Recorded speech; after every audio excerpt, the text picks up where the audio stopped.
What is up, Division 2 agents? This is Gamer for Life back with another Division 2 build video. Now, before I get into the build, just wanted to go over, I know there's a lot of stuff going on in the community right now with the PC players having all of these crashes when they're playing the game, and the devs saying they're not going to have a fix until the next major update, which can be months. And players being able to play your game is kind of important, so hopefully the devs rethink that timeline and move it up a good bit. We did have patch 15.2, I believe it was, come out a couple of days ago.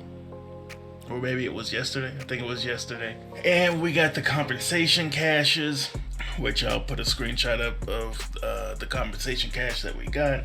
And also, we're having problems with players not getting their compensation cache, so there's that as well. Then of course there's the big nerf to Heartbreaker. They changed the damage from multiplicative damage to additive damage, which is a nice drop. I believe there was a creator who made a video that tested it out and said it was a 23% weapon drop when you're at full stacks. The dev team says they don't feel it is a nerf because Heartbreaker was never supposed to be multiplicative damage. It was always supposed to be additive damage. I mean, it went through PTS and got approved, so, you know, I don't know whose fault that was, but it is what it is, I guess. And also, all of our materials on our watch got a cap increase. You can see to 9,999 for the materials, and then the shade calibration and field recon got raised from 500 to 1,000, but they did say in the patch notes that the optimization materials like shade calibration and field recon will eventually get to that 9,999 cap. So let's go ahead and get into this build. Now, this is a fun build to run. Now we have two pieces of Bellstone. Of course, we have the closer with perfect spotter. We have some good crit on this build, some good multiplicative damage that we'll get into all of that. So the first piece, we have a Grupo Mask with the brand set bonus, gives us plus 15% critical hit damage. This is rolled with max armor, crit damage, and crit chance with the max crit chance mod. Then our chest piece, again, it's the new brand set, Uzaina, I think so. I don't know how you say that. Uzaina is what I'm going with right now. One max armor, max crit damage, and crit chance with a max crit damage mod. Then the talent is perfect spotter, increases total weapon and skill damage by 20% to pulsed enemies. Then we have our two brand set bonuses for Bellstone, plus 1% armor regen, plus 10% armor on kill.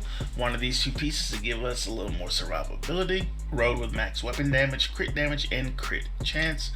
Then we got Fox's Prayer, max armor, damage to target out of cover, and crit damage. Brand set bonus also gives us plus 10% rifle damage, helping out our classic M1A. Then we have Contractor's Gloves, max armor, critical hit damage, and of course the 8% damage to armor.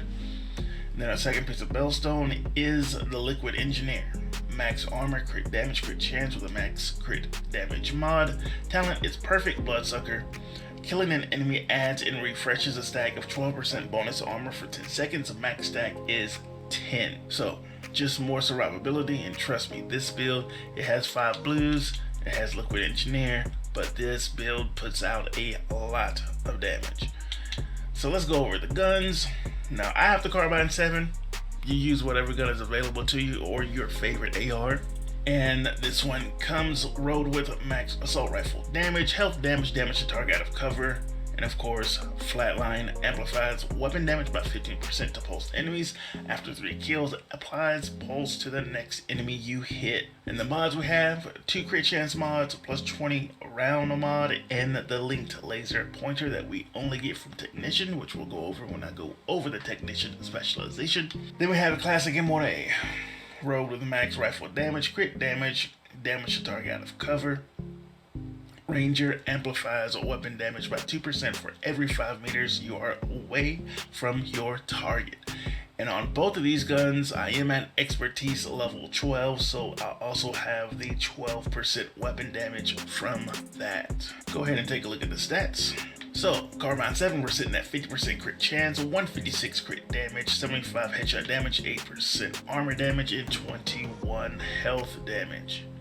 So we got some really nice crit, Then the classic M1A, 50% crit chance, 173 crit damage, 80% headshot damage, 8% armor damage. So just from a Carbine 7 with damage to target out of cover and the flatline talent, and coupled with the contracted gloves of Fox's Prayers, that's 41% multiplicative damage just from those 3 pieces alone. So trust me, you may have 5 blues, but you are not, you'll see in the gameplay, you're not gonna have to worry about damage because you have plenty on this build with the multiplicative damage, the regular damage that we have on the build, and the crit damage. I mean, you're gonna be hitting hard. And if you're a running gunner like me, now, you know, sometimes, especially when you're doing control points, when enemies surround you, you know, sometimes I get myself in some sticky situations. But besides legendary, in my opinion, the control points are the hardest content in the game because they are far tankier than the heroic mission enemies. And honestly, the heroic mission enemies have a lot of red and purple guys.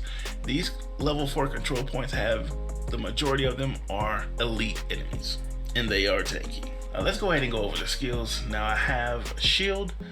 Since the blues do count towards the skill tier of the shield, I am at tier 6, plus 60% active regen, plus 250% shield health, plus 40% holstered regeneration. The mods I have for the shield: 4.9% shield health and a damage bonus, which we don't actually need on this build. Let me just change that real fast.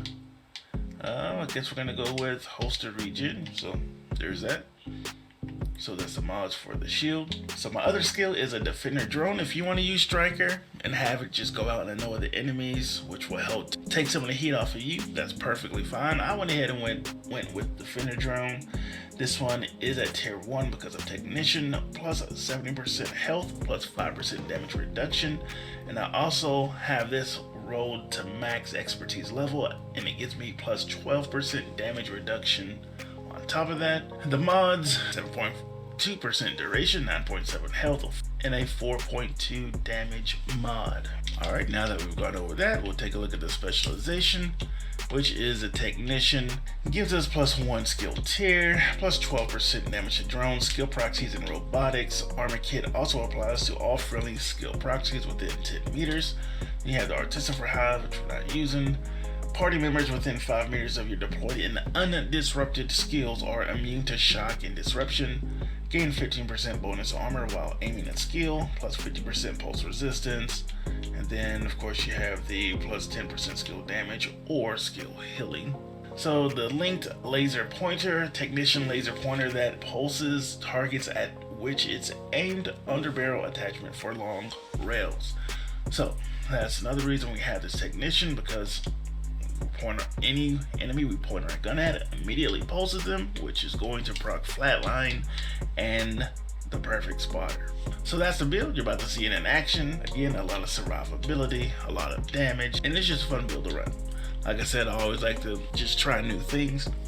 If you have a build like this, or if you want to try this build, let me know how you like it, if you tweak it into your own play style. Definitely let me know in the comments how you are running it. So that is it, and as always, my friends on YouTube, take it easy.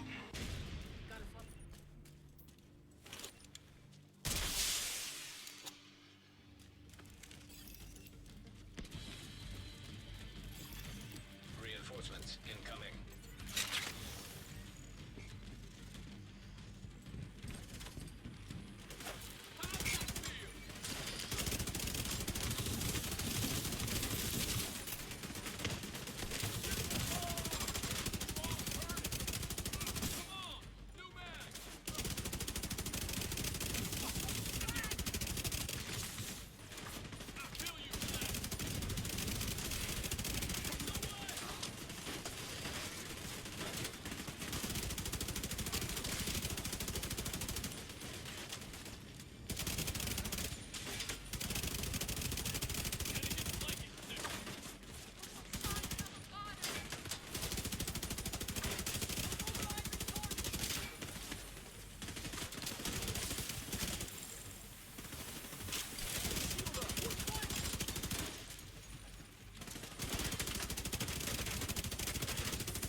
Additional hostile contact.